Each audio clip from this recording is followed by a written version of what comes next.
FSN Radio. It's all about what's next. Go to financialsurvivalnetwork.com and sign up for your free weekly newsletter. You'll also get 3 free reports. The Financial Survival Network. It's all about what's next.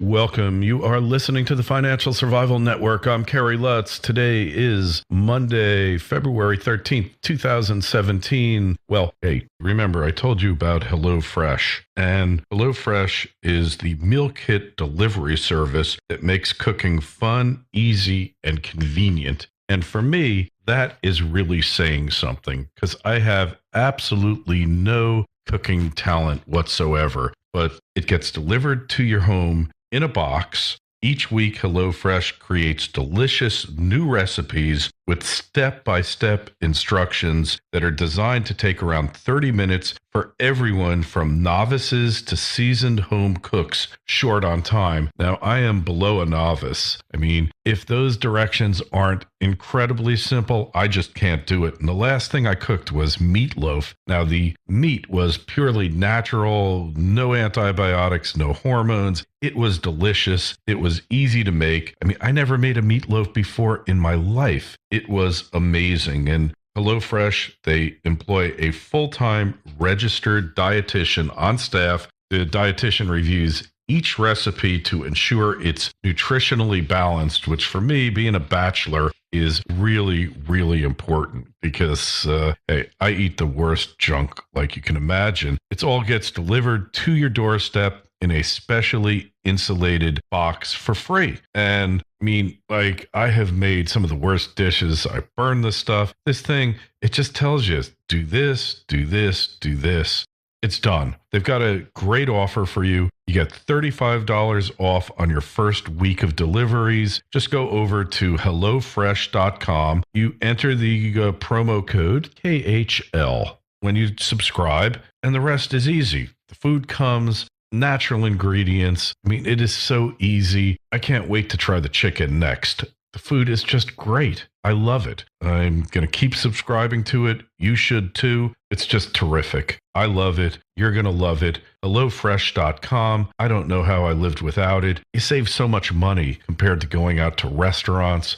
That's what I've been doing. Since I moved to Florida, I've just wasted so much money going to restaurants, and really the food is so much better when you cook it at home. HelloFresh.com, code KHL. The only thing you're going to regret is that you didn't do it sooner. Anyways, hey, stock market continues going up. Gold and silver looks like they're at a temporary resistance point. Not to be too concerned. Probably a little pullback is in order. But here to discuss it all is John Rubino of DollarCollapse.com. Any questions, comments, etc., KL@KerryLutz.com, KL@KerryLutz.com. John, happy Monday. Happy Monday, Kerry. Hey, it was great seeing you last week. Yeah. Your listeners should know that you live in a palatial Florida gated community. And that they should ask you about staying at your place via Airbnb.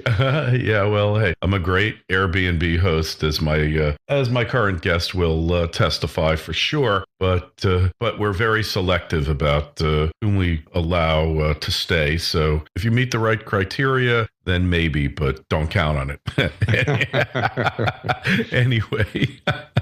Anyways, well. So you pointed out this article to me, let them eat stocks. And that's what Janet Yellen would like them to do, because life would be so much easier if we could just go to the supermarket and pick up a basket of the S&P and cook it up and serve it to your family, right? Yeah. Well, Kerry, by now, after decades of obsessing about this stuff, you would think that you and I would have seen all the stock valuation chart measurement kinds of stats that there are out there, but ZeroHedge found a new one. And it's a measurement of how much how many hours the average American has to work in order to buy the S&P 500. In other words, how stocks are valued versus what the average person earns these days. And by that measurement, the stock market is as expensive as it's ever been. It's right up there with levels during the 1990s tech stock bubble. And usually the tech stock bubble is this outlier in terms of valuation. It's higher than 1929. It's higher than 2007. So it always looks like it's this thing that we'll never see again. So today's valuation level might be the top, even though it's nowhere near 2000 levels. Well, by this valuation measure, we're at the 2000 level now, which means that, if history has any validity anymore, we're near the top of this equities bull market. And the bottom of the next cycle is extremely far below. If we're going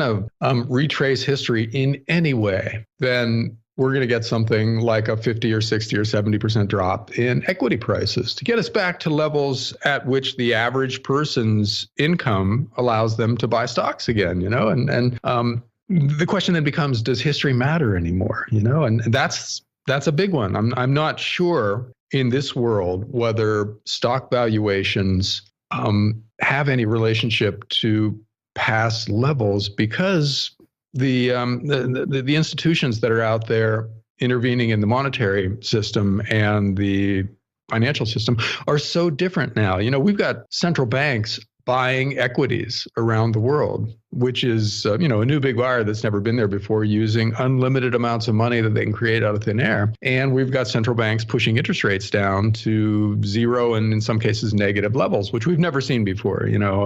James Grant of Grant's Interest Rate Observer likes to publish a chart showing interest rates over the last 3,000 years. And rates have never been this low in 3,000 years, and that, which is all of recorded financial history. So we're living through a very different time in which valuation measures may not be as valid as they have been over the past 60, 70 years, which most people consider normal times for finance. So it's hard really to read anything into this except to say that, these are really unusual times financially. Gotcha. And if there are economic and financial laws that you can bend for a while, but they don't break, and eventually they reassert themselves, that we've got a serious consequence coming from all the distortions that we've created in the financial markets. And this chart, the ZeroHedge chart, illustrates a really big one. Oh, yes, it does. And, well, it reminds me of those old things that it used to be. How many hours does it take a worker to be able to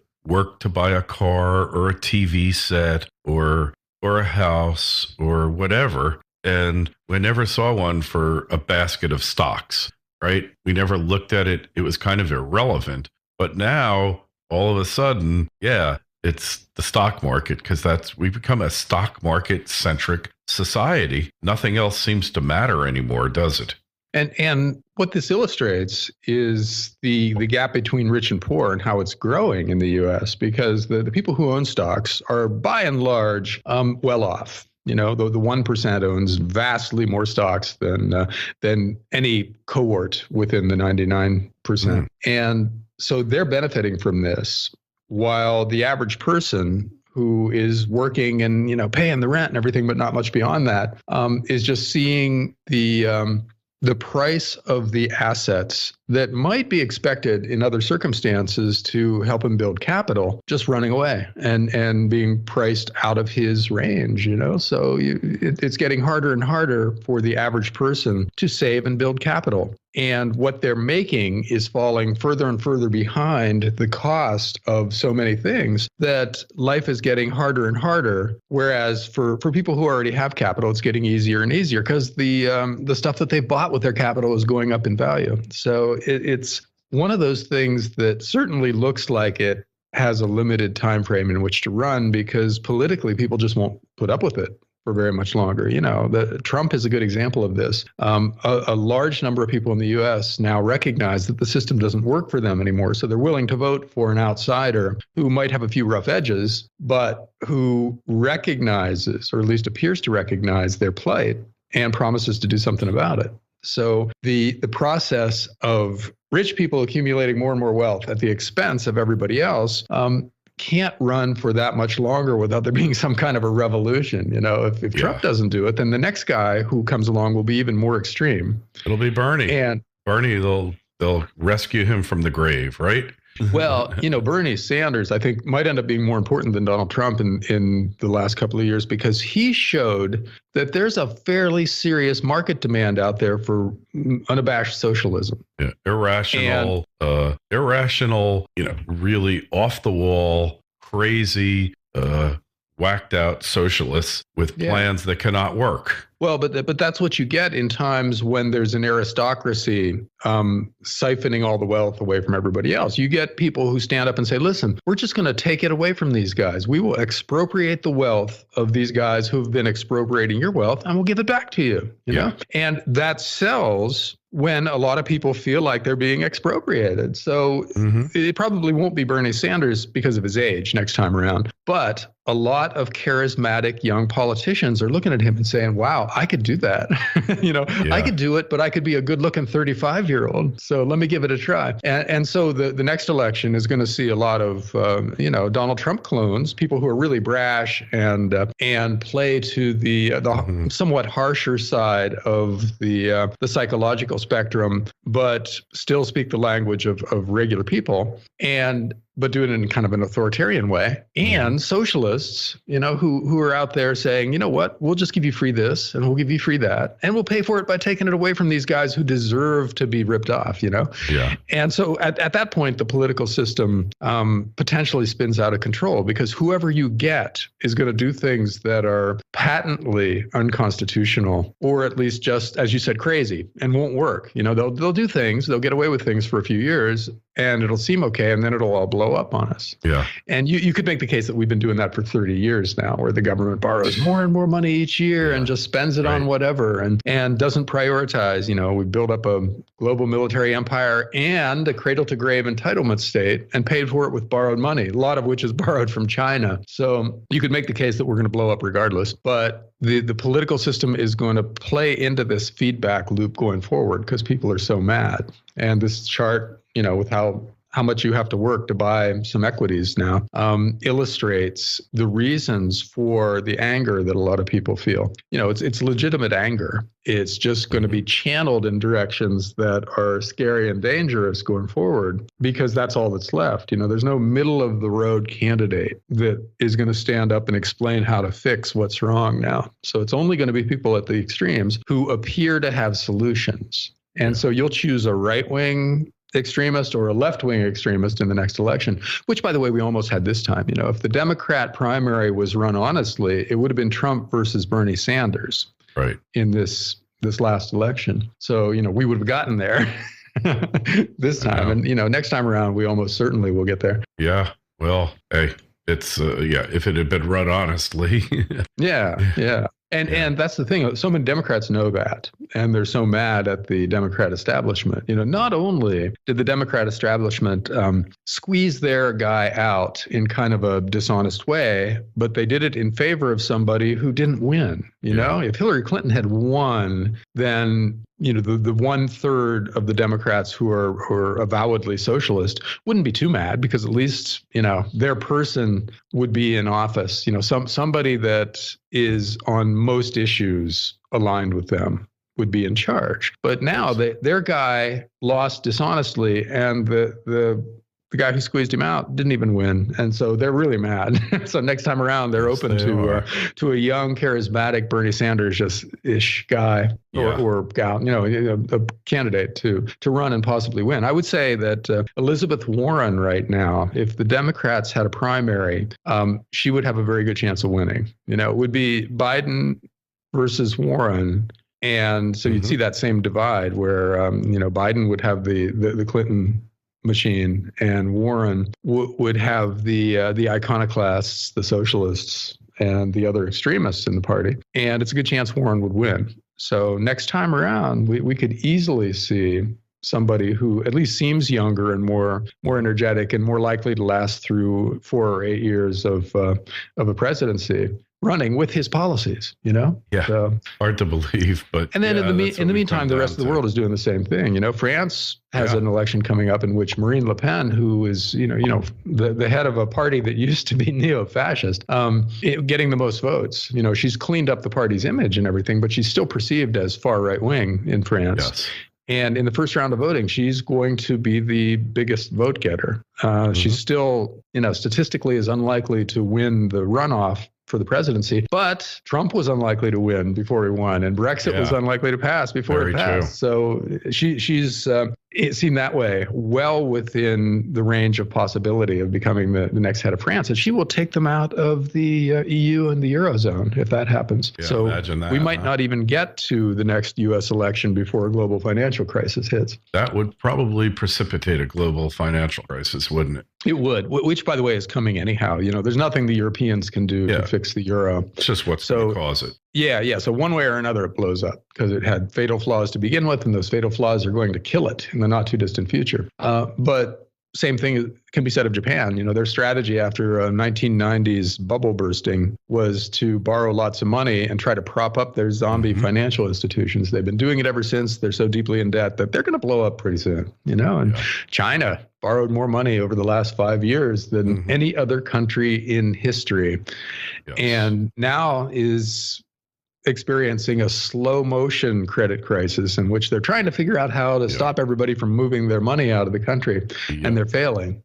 There's something like, I don't have that stat in front of me. I saw the article yesterday, but there's something like 30 or 40,000 empty mansions in Vancouver, British Columbia. Yeah. And the reason they're just sitting empty is the Chinese bought them not to live in, but just as a way of getting their money out of their country. Yeah. And, same thing in Seattle on a smaller scale where Chinese money is just flowing into the high end of the real estate market because they don't want to leave it at home. So the world is teetering on the edge of a lot of crises out there right now. And it becomes, whether it's political in one place or financial in another, something's going to happen. And it's not clear we can handle it when it does. Oh, we definitely can handle it, but we're not going to have a choice but to handle it. So somebody's going to have to come up with something. And that's why I keep saying whatever Trump says his policies are, it's kind of irrelevant because he's going to be reacting to externalities. It's not, I always say, do you know what Lincoln's platform was when he ran? Or FDR's? Well, FDR was the only thing we have to fear is fear itself. But do you remember what, besides repealing prohibition, he specifically ran on? Because nobody remembers these things because he was fighting one disaster after another. Not that he did it well, because he certainly didn't. All of the solutions to the problems that he proposed are now the problems that we are combating as a society. All the New Deal programs are bankrupt and are bankrupting society now, so there's nothing really new here. But if I defy anybody to tell me what Lincoln's platform was when he ran for president, because I'll be damned if I can remember. You remember learning in history? Well, he was anti-slavery, but I don't think he was running on. He didn't run on free the slaves. Impose it by military force. No, he didn't run on free the slaves. I think he ran on holding the Union together. But almost the day he was elected, the South seceded. Seceded. So he was in a war the minute he stepped into the White House. Yeah. And so Trump at least doesn't have that. He's not in the middle of a global financial crisis before he even takes office, but one is definitely coming. And so, you're right. He's going to be reactive for the bulk of his presidency, almost certainly, because this stuff is just so close, Kerry. My God. The big banks, imagine a situation in which stocks do what they normally do when they reach this valuation level and crash. So you get a 30 or 40% drop in stock prices, which spikes interest rates, let's say, or causes interest rates to plunge, which blows up the interest rate derivatives that are out there. It doesn't matter whether interest rates spike or plunge from here. There's somebody on either side of that bet in the derivatives market on a vast scale. There are tens of trillions of dollars bet on interest rates effectively staying stable. And so let them get volatile because the stock market gets volatile. And you've got a lot of hedge funds blowing up, which in turn will threaten the viability of a lot of these big banks who are on the other side of these contracts. And we're back in 2008 again, with the derivatives market blowing up. Yeah. So, except the numbers are bigger and the concentration is greater. So it'll, be interesting, to put it mildly, to see how the government handles something like that now, at a time when we in effect, well, not in effect, we absolutely have doubled the government's debt since the last time we bailed out everybody in sight. Mm-hmm. So, I think looking at Venezuela, and using that as a template is not all that far off anymore. They spent a decade reacting to crisis after crisis after crisis, and finally their financial system blew up. Mm-hmm. And we can get away with bigger imbalances because we're America. We have the world's reserve currency, but we can't do it forever. Imbalances eventually reach the point where no system, not even one as formerly rock solid as this one, can withstand them. And then the imbalances have to be brought back into balance somehow. Yeah. And you do that through usually financial crises and liquidations, or financial crisis and inflation. So we'll do one or the other. And I think it's a pretty safe bet that we'll try the inflation thing, which is what we've been trying for such a long time. So expect the currency war to ramp up big time, regardless of what else happens. The U.S. can't go on with the only strong currency among the major currencies for very much longer. So you're hearing Trump talk about that now, wanting to lower the value of the dollar in order to make trade more feasible for a lot of our big companies. That comes at the expense of these hyper-leveraged, super fragile systems out there, Japan and China and Europe. So if we do that, then they blow up. If we don't do it, we eventually have a crisis that forces us to then do it, and they blow up. There's no real way out of this. There's only a question of timing. And with these imbalances hitting levels like the one represented in that chart that we talked about to begin with, it's hard to imagine this going on for much longer. Mm-hmm. Yeah, I can't see it. It's on borrowed time. We know that. It's been happening for quite a while. Anyways, I think that's it for today. Check out John's work over at dollarcollapse.com. Sign up for his newsletter and ours over at financialsurvivalnetwork.com. And hey, questions, comments, kl@kerrylutz.com, kl@kerrylutz.com, Twitter feed @kerrylutz, Facebook page is Financial Survival Network. John, we will catch you next week. Be well. Thanks, Kerry. You too. FSN Radio. It's all about what's next. Go to financialsurvivalnetwork.com and sign up for your free weekly newsletter. You'll also get 3 free reports. The Financial Survival Network. It's all about what's next.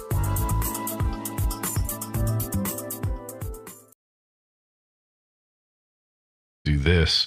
It's done. They've got a great offer for you. You get $35 off on your first week of deliveries. Just go over to HelloFresh.com. You enter the promo code KHL when you subscribe, and the rest is easy. The food comes, natural ingredients. I mean, it is so easy. I can't wait to try the chicken next. The food is just great. I love it. I'm going to keep subscribing to it. You should too. It's just terrific. I love it. You're going to love it. HelloFresh.com. I don't know how I lived without it. You save so much money compared to going out to restaurants. That's what I've been doing. FSN Radio. It's all about what's next. Go to financialsurvivalnetwork.com and sign up for your free weekly newsletter. You'll also get 3 free reports. The Financial Survival Network. It's all about what's next.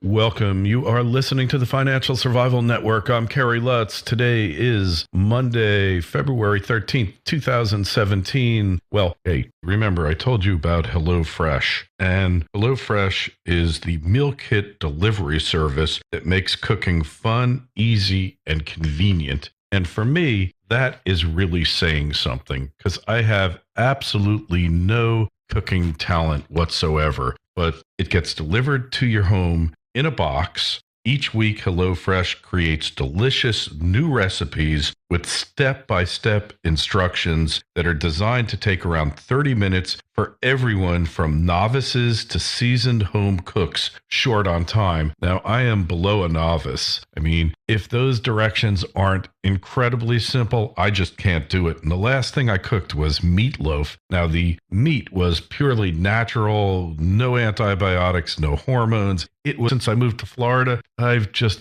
wasted so much money going to restaurants, and really the food is so much better when you cook it at home. HelloFresh.com, code KHL. The only thing you're going to regret is that you didn't do it sooner. Anyways, hey, stock market continues going up. Gold and silver looks like they're at a temporary resistance point. Not to be too concerned. Probably a little pullback is in order. But here to discuss it all is John Rubino of dollarcollapse.com. Any questions, comments, etc., KL@KerryLutz.com, KL@KerryLutz.com. John, happy Monday. Happy Monday, Kerry. Hey, it was great seeing you last week. It was delicious. It was easy to make. I mean, I never made a meatloaf before in my life. It was amazing. And HelloFresh, they employ a full-time registered dietitian on staff. The dietitian reviews each recipe to ensure it's nutritionally balanced, which for me, being a bachelor, is really, really important because